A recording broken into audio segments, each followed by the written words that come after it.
আসসালামু আলাইকুম। TM agro and fisheries থেকে আমি মোহাম্মদ তামজিদুল ইসলাম।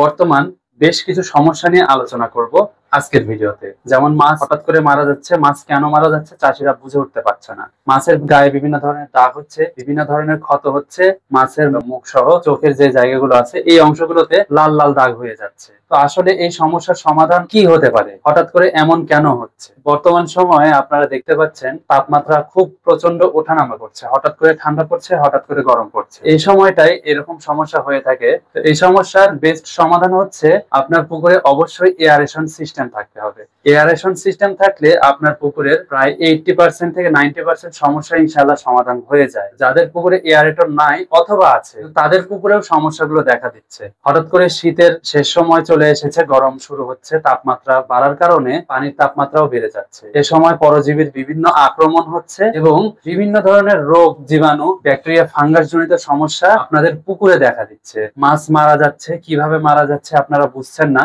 মাছের গায়ে বিভিন্ন ধরনের দাগ হয়ে যাচ্ছে, মাছের গায়ে বিভিন্ন ধরনের ক্ষত হয়ে যাচ্ছে। বেশ কিছুদিন যাবত আমরা এই বিষয়টাই অতিরিক্ত ফেস করতেছি যে মাছের গায়ে বিভিন্ন ধরনের দাগ, আবার ক্ষত রোগ সৃষ্টি হচ্ছে এবং মাছ ঘুরতেছে, ঘুরতে ঘুরতে মারা যাচ্ছে। এই সমস্যাগুলোর আসলে সমাধান কি? তো যারা মাছ চাষ করেন অবশ্যই জেনে থাকবেন যে প্রি প্রিপারেশন বলে একটা জিনিস আছে।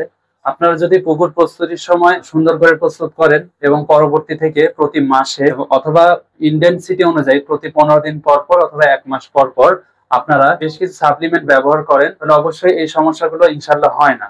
যেমন আপনারা কুকুনের জন্য অথবা পরজীবীর জন্য আপনারা ডেল্টা গার্ড ব্যবহার করতে পারেন। এটা একদম সকল ধরনের প্যারাসাইটের বিরুদ্ধে কাজ করবে। সকল ধরনের প্যারাসাইট এটার মাধ্যমে ইনশাল্লাহ ধ্বংস হয়ে যাবে। ধ্বংস হওয়ার পরে অবশ্যই প্রতি মাসে আপনারা চুন লবণ ডোজ করবেন। ডোজ করার পরবর্তীতে আপনারা এই পরজীবী নাশক তার পরের দিন করবেন।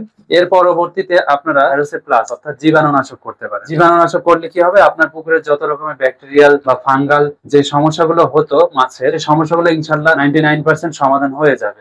এক্ষেত্রে আপনারা দেখতে পাবেন যে আপনার পুকুরের মাছের যে সমস্যাগুলো আক্রান্ত হয়ে গেল, আক্রান্ত হয়ে আপনার যে টাকা খরচ হবে সেই টাকা যে খরচ হওয়ার প্রবণতাটা ছিল সেটা কমে গিয়েছে। অর্থাৎ এই একটা ব্যবহারে আপনার দেখবেন যে 10টা টাকা কমে গিয়েছে। সমস্যা হয় নাই, আগে থেকে প্রিপারেশন নিয়েছেন, সমস্যা হয় নাই, সেক্ষেত্রে আপনার লসের সম্ভাবনা কমে গিয়েছে। অর্থাৎ মাছও মারা কমে গিয়েছে এবং মেডিসিনের যে কস্টিং গুলো থাকে সেটাও কমে গিয়েছে। এবং এর পরবর্তীতে আপনারা তো ব্যাকটেরিয়া বা ফাঙ্গাস মেরে ফেললেন, এখন তো পুকুরের প্রাকৃতিক পরিবেশ ফিরিয়ে আনতে হবে। তো আপনারা প্রোবায়োটিক্স ব্যবহার করবেন। আমাদের অ্যাকোয়া ফাস্ট প্রোবায়োটিক ব্যবহার করতে পারেন।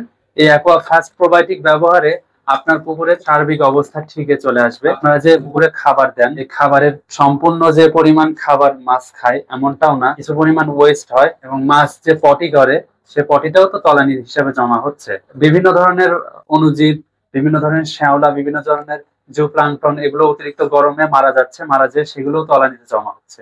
এগুলো কিন্তু তলানিতে থেকে যাচ্ছে, থেকে যাওয়ার পরে এই সমস্ত জিনিসগুলো পচে যাচ্ছে। পচে যাওয়ার পর কি হচ্ছে, এগুলো আবার গ্যাস তৈরি করতেছে, বিভিন্ন ধরনের জীবাণুর আক্রমণ হচ্ছে, এখান থেকে ফাঙ্গাল জাতীয় বা খারাপ ব্যাকটেরিয়া জাতীয় জীবাণু আক্রমণ হচ্ছে। এই সমস্যার সমাধান এই অ্যাকোয়া ফাস্ট প্রোবায়োটিক্স আপনাদেরকে দিবে। প্রোবায়োটিক্স এর ব্যবহারের ফলে নিচের যে তলানিগুলো জমা হয়েছিল সেগুলো একদম পরিপূর্ণ খাদ্যতে রূপান্তর করবে, এগুলোকে কনভার্ট করে দিবে খাবারে এবং আপনার পুকুরের পানির তাপমাত্রা, অক্সিজেন লেভেল, অ্যামোনিয়া লেভেল এবং বিভিন্ন ধরনের গ্যাস যেমন সালফার ডাইঅক্সাইড, ইথেন, এই সমস্ত গ্যাস ইনশাল্লাহ কন্ট্রোলে রাখবে যেন আপনার পুকুরের সার্বিক অবস্থা ঠিক থাকে। এবং পুকুরে অবশ্যই অক্সিজেনের লেভেল ঠিক রাখবে, অর্থাৎ জুপ্লাঙ্কটন এবং ফাইটোপ্লাঙ্কটন তৈরিতে সাহায্য করবে। ফাইটোপ্লাঙ্কটন তৈরি হলে অবশ্যই আপনার পুকুরে অক্সিজেনের যে স্বাভাবিকতা সেটা চলে আসবে। কিন্তু অতিরিক্ত প্লাঙ্কটনও আবার অবশ্যই খারাপ। যারা সার ব্যবহার করেন অতিরিক্ত, তাদের জন্য সার ব্যবহার অবশ্যই নিষিদ্ধ থাকবে। ব্যবহার করতে পারেন, সমস্যা নেই, কিন্তু অতিরিক্ত ব্যবহার থেকে বিরত থাকবেন। আপনারা